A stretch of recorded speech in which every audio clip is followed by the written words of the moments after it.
নামাজ না পড়ায় সবচেয়ে বেশি জাহান্নামে নেয় না, রোজা না রাখায় সবচেয়ে বেশি জাহান্নামে নেয় না, ওয়াজ মাহফিলে না আসায় সবচেয়ে বেশি জাহান্নামে নেয় না, দান সাদেকা না করায় সবচেয়ে বেশি জাহান্নামে নেয় না, কোরআন তেলাওয়াত না করায় সবচেয়ে বেশি জাহান্নামে নেয় না।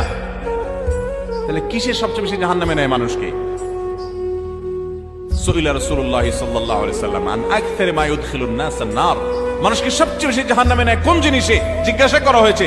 নবীজি বলেছেন দুই জিনিস, আল ফামু ওয়াল ফারাজ, মানুষের জিহ্বা, মুখ এবং লজ্জাস্থান, এই দুইটা অঙ্গ মানুষকে সবচেয়ে বেশি জাহান্নামে নিয়ে যায়।